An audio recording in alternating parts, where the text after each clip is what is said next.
Hello, William Sylvanus here. In case you just want to know, it has seemed like a long day. We kept ourselves busy. It's supposedly one of our 2 days off from work, and we worked pretty hard today on some personal business and a little bit of retail that we do to try and create another financial base under our retirement here. But that's just a total different thing. Tonight, or tomorrow morning, whichever is yours, I want to talk to you about a series of presentations that I'm preparing called The Language That Divides Us. Let me warn you that this may be a difficult series to listen to because in America's current us, them, fight and flight mode of talking politics, we do not share common definitions, though we use the same words. And because of the lack of common definitions, our proposed responses, our actions, our arguments are not received with the reasoning we expect from other people. After all, how can they? When the other people are hearing meanings and positions your words don't carry in your mind, how can you expect them to adopt it in the reasonable way you have formulated in your mind? And of course, the natural consequences that we question those people's sanity. What's wrong with their intelligence? What about their morality? So we come to think of ourselves that, well, we must be better than them. We are often more right than they are. We're a little more human. Maybe we're just a little more evolved than them. Now I'm talking politics here, but some of you who are outside of the university systems of the US and listen to some of the awesome presentations by folks who get the ability to concentrate on education and exploration, hear this kind of difference as well. And sometimes we walk away thinking, wow, they're sure a bunch of snobs. They think they're better than us. They think they represent the highest form of humanity there is. Well, see, that's exactly what's happening in politics.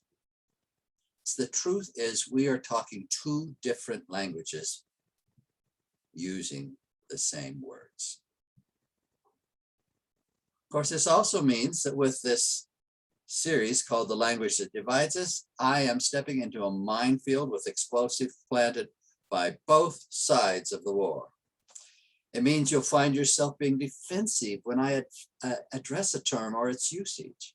You'll want to say, but that's what it does mean, when I'm saying this meaning is not shared by your others. When I point back to a potentially neutral meaning and original meaning, it may feel like an attack. I promise you, it will not be intended to be an attack on you or on any political position. But it will be natural, a natural human response to think, but that's why I use the term the way I do.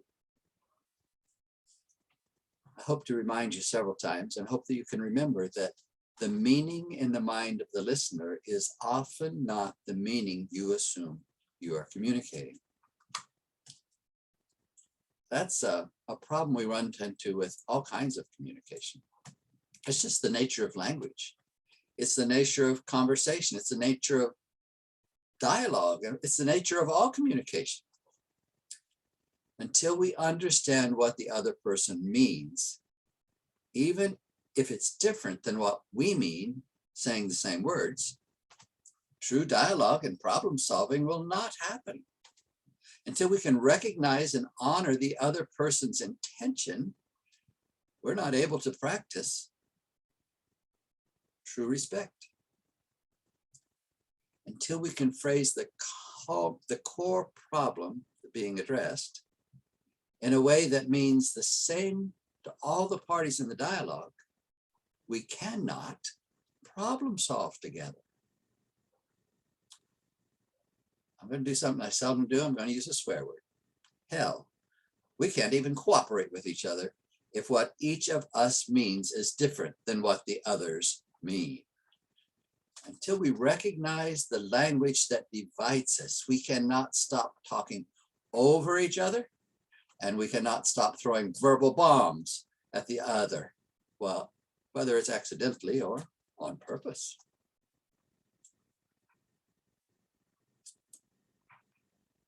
So, to help you mentally and emotionally prepare for this series,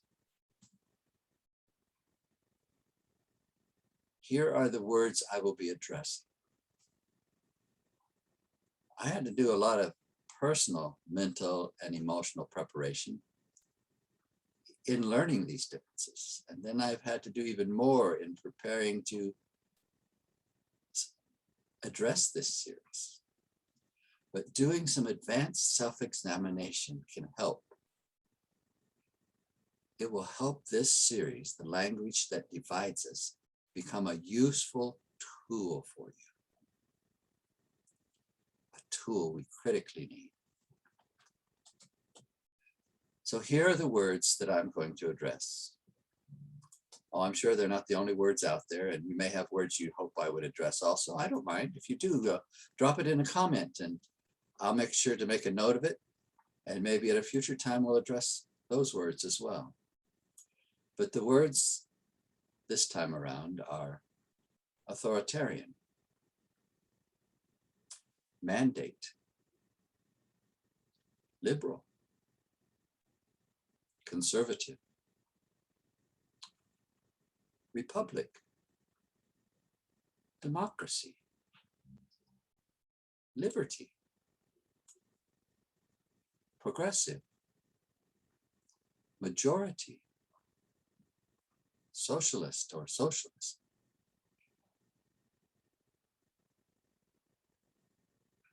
Now, despite all the dire warnings, I do think you will enjoy this series.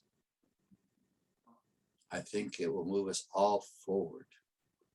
And it will certainly help those of us who are 5%ers as part of the 5% project to be able to communicate and support each other better, to understand where each other comes from on issues that divide us, and to speak more clearly amongst ourselves and to other people about the positions being held, the dream, the push forward being envisioned by we, you and I, the 5%.